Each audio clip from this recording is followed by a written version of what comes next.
శ్రీ గురుభ్యో నమః, శ్రీమాత్రే నమః. ప్రేక్షకులందరికీ స్వాగతం. భార్య గర్భవతిగా ఉన్నప్పుడు ఈ పనులని చేయకూడదు. నేను చాలామందికి చెప్పాను.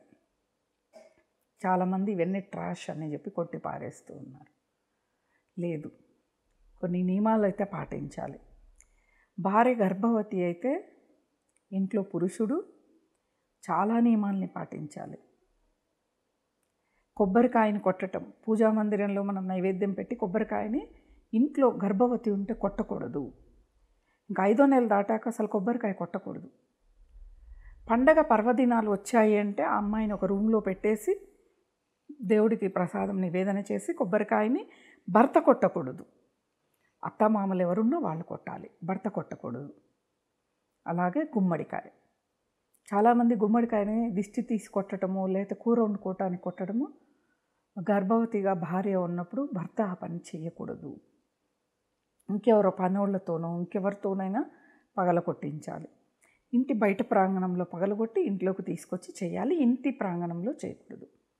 అలాగే గర్భవతి ఇంట్లో ఎవరైనా భర్త కాకుండా మా అత్తమామలు ఎవరైనా కొబ్బరికాయ కొడుతున్నా గుమ్మడికాయ కొడుతున్నా చూడకూడదు.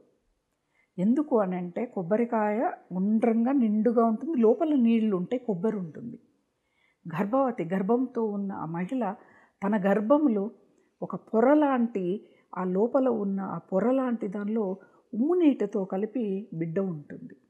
అది చూడటం వల్ల ఏం జరుగుతుందో నేను నోటితో చెప్పక్కర్లేదు. అలా కొన్ని చూడకూడదు. భర్త నియమాలు పాటించాలి, గర్భవతి కూడా నియమాలు పాటించాలి. కొండ ప్రాంతాలు ఎక్కకూడదు. భార్య గర్భవతిగా ఉన్నప్పుడు కొండల మీద భగవంతుడి ఆలయాలు, తిరుమల, శబరిమల, మాలలు వేసుకోవటం ఇలాంటివి చేయకూడదు. భార్య గర్భవతిగా ఉన్నప్పుడు ఏ సమయంలో ఏం జరుగుతుందో కూడా తెలియదు కదా.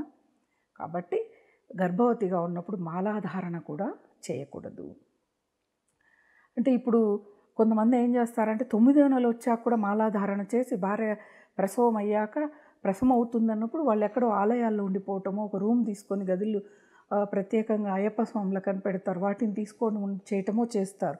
పురుడు అనేది వస్తుంది. పురుడు పుణ్యంతో సమానమైన మీరు ఆరాధన ఎలా చేస్తారు. కాబట్టి భార్య గర్భవతి నిండు నెలలయ్యాక మీరు మాలాధారణ చేయకూడదు.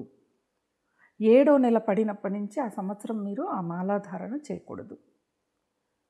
అలాగే మాంసాహారం కూడా తినకూడదు. నిజం చెప్తున్నాను, భార్య గర్భవతిగా ఉంటే ఆమె భర్త మాంసాహారాన్ని తినకూడదు. ఈ నియమాలన్నీ పాటించవలసిందే. భార్యాభర్తల సంభోగం అస్సలు పనికిరాదు. గర్భం నిలిచాక 3 నెలలు ఆ తర్వాత అస్సలు వారిద్దరూ కూడా కలవకూడదు. ఇలా కొన్ని నియమాల్ని తప్పకుండా పాటించాలి.